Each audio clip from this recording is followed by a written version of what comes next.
Everybody, JCB here at the Awesomeness. You're watching the Awesomeness YouTube channel. Back in October, we visited Magic Mountain to check out Fright Fest again, and I just kind of never made that video, mainly because I was busy, but also there just wasn't anything really new to showcase, which is part of why I was really excited to go to Scream Break. So last year we were going to do Scream Break, but I think our break didn't line up with Scream Break, or something happened, we couldn't go, so we definitely wanted to check it out this year. So we entered the park, but, well, hold on, let me back up. We tried to enter the park, but we couldn't. You bought the tickets, what happened? We have to go to Will Call. Up here. Even though we already have a barcode, even though we already reserved. And what did it say online when you bought them? It said to go inside to the other membership station. Mm-hmm. The one that they moved. Yeah, the one that keep moving? Yeah. They keep moving? Needless to say, this is a bit annoying when you follow all the directions and you purchase tickets way in advance. I said, so your punishment for membership is waiting in line while all general gets to go in first. Yeah, that's your membership benefits, is you get to wait in this line. You get to wait. But if you just pay for in the it. outside line, not in the inside line. You're not even in yet. Yeah. And I don't understand that, because what are they doing with all the people that were already in? So we finally made it inside. We're at Scream Break 2024. Scary. Do you want to go in the store, around the thing? Yeah, we got time to kill, huh? Huge lines that pass all the services inside. Where they said to go? Yeah, they said for us to go there. Email We have membership passes, so we could have got in, gone straight there, made the line outside much less, like, long. Yeah. So normally at Fright Fest, you would enter the section that has Red Riding Hood's Revenge and all that stuff, the Vault 666 and stuff, you'd enter right here. But that's not how it's set up tonight. So apparently, the entrance for the main area of Scream Break is this sign in the dark that says enter here, and this sign in the dark. Yeah, there's no way to see that if you walk your normal path through the park. Scream Break. Scream Break forever. So at this point we're open-minded, but a little confused and concerned. Confused because they told us nothing was opening until 9 o'clock, but yet all of this is happening. And concerned because it kind of reminded us of that Willy Wonka exhibit we saw on the news.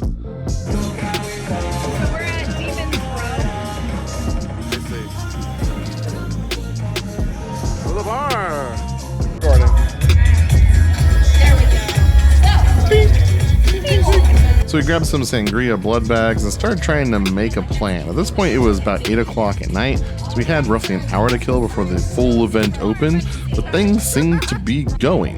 There are only 2 mazes open during Scream Break: Condemned House Party, which we're waiting in line for right here in this footage, and then Saw X, which is the Saw movie that Elon Musk created, I think. But everyone basically still calls it Saw 10. Condemned House Party, I think, is supposed to be funny, whereas the original Condemned is supposed to be scary. It just seems like it's the same exact maze, but like re-themed as like a college frat party. So we just got done the first section of Scream Break, Condemned House Party. A lot of fun, not scary so much because people chanting and jumping around and screaming, but yeah. Just for comparison's sake, during normal Fright Fest, they do a pretty good job of transforming the entire park, including Looney Tune Land like you see here. They completely transformed DC Universe to be like a Gotham City, overrun the clowns type thing. Then you got multiple mazes like Willoughby's Mansion or whatever. You got Sewer of Souls. You've got your Vault 666. This past year they added The Conjuring, which was really, really good. And then of course they did Saw 10, which I remember hating because we had to wait in line for well over an hour, even though we had express passes, because it was just super unorganized. To anyone who might be listening, I am going to beat up her because she keeps hitting me and moving me around and being a jerk face and a big stinky butthole. This is a jerk face? Everything as far as normal food stuff is closed. Some of the doors are still open, but I've seen lots of people go in and try to buy things and get turned away. Candy shop might be an exception. So if you come to Scream Break, don't worry about getting here early. You can get in as early as like 7:30, but nothing starts till 9 except for that little party by the Looney Tunes store. Everything else is closed. They won't even let you be back there waiting by the rides for 9 o'clock. They're kicking everybody towards the front of the park. But they're not doing it strong enough because look at the people that are just hanging out. Yeah, there's a lot of people just chilling. They're not doing it like Disneyland does, where they have like a wall of security guards who walk from the back of the park toward the front of the park and don't let anybody go past them. They're not doing it like that. Yeah, they're not pushing the hordes forward. They're just kind of informing everybody. Then again, maybe you do want to get here early because the line is getting worse as the night goes on. Holy moly. So as I said, they're shutting down all the restaurants as a way to strongly encourage people to leave, but they've also shut down all of the bathrooms, except for the one inside the one open area of Screen Break, and this little tiny one at the front of the park right here, which if you use this bathroom, I can't speak for the women's side for obvious reasons, but the men's side has one stall, and I think 1 or 2 urinals. So they expect everybody to use that bathroom.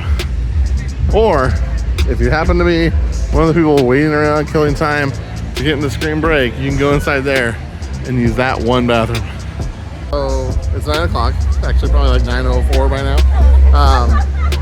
They put a barrier up by the bar, the sports bar, and they're still letting people out of the park because there's still a bunch of stragglers. And then, but they won't let anybody with a wristband in. We have to go into this first area, and then apparently we can get through there.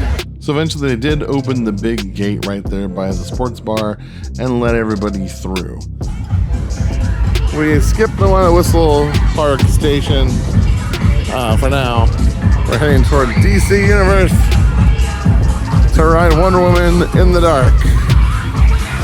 The biggest problem was a lack of communication and signage, and none of the employees seemed to have the full picture of what was expected or what was going on in the park.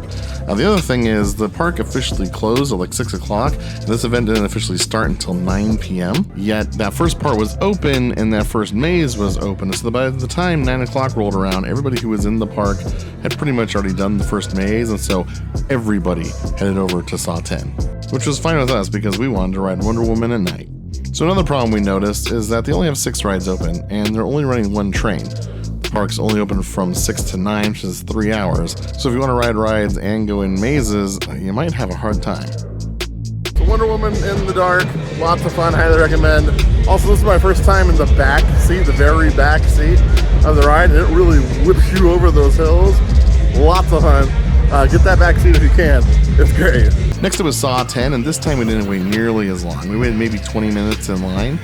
When you don't have to wait as long, the maze is a little more enjoyable, as I feel like nothing can really live up to an hour and a half or so wait. But that said, it's still mainly just more visually impressive than it is scary. It's a fine maze. Check it out if you're going to go to Screen Break, but skip it if the line is extra long. Just as I thought would happen, all of the food places did open back up once the park festivities were actually started back up again. So they really were just trying to kick people out using every method they possibly could. Lastly, we decided to head back over to Whistle Stop Park for that one other little scare zone entertainment area. This is set up to be another like dance party area where you get to see all kinds of cool stuff like lights and smoke and lights and more smoke and more lights and lights and smoke and a hearse and a dead tree and a skeleton lady who somehow has cleavage and then more smoke. Oh yeah, and people dancing on stilts. I forgot about that. Oh, don't forget the smoke. Ooh. Bloody chandelier hanging from a tree outside. Strange. I do want to mention that you do not get access to the entire park. You have those 2 mazes, you have Batman, Wonder Woman, Crazanity, Goliath, and Twisted Colossus, and that's it. The entire south side of the park is blocked off. You can't really go past the carousel up toward the mountain at all, and you can't go past the bumper cars area on the back side of the park at all. They have it completely blocked off. So you really just have access to that one half of the park, which I'm only mentioning so you know what you're getting with your ticket, and to provide some contrast with the images you're seeing here of regular old Fright Fest. It's not Fright Fest in spring, it's much smaller. So that's Screen Break. Not worth $40. $41.99. Not worth $41.99. Maybe $25. 20. 2 mazes. I'd pay $28.99 maybe. Okay. Max. 3 scare zones. One of them's a party. Well, 2 of them are parties. 2 of them. 3 of them are parties? Well, the last one though. What's the stop? That's like when you try to throw a party and you don't have any friends. Had fun. Nice night. Beautiful night. I feel like the oldest person here. Yeah. Like, I think it's way more fun if you're college age and you have a lot of money for booze. A lot of money for booze. Because it's like almost Weak ass booze. almost $25 a drink? With a tip. With tip, of 'Cause we're course. not But assholes. yeah, we're not assholes. We're not gonna not tip. But yeah, pretty weak drinks. Cost a lot of money. Yeah. So bring your money. I guess it would be like better to drink the canned drinks. Probably, yeah, because that's like a normal serving. Yeah. You're getting. So yeah, that's Scream Break. If you enjoyed this video, be sure to like, comment, subscribe.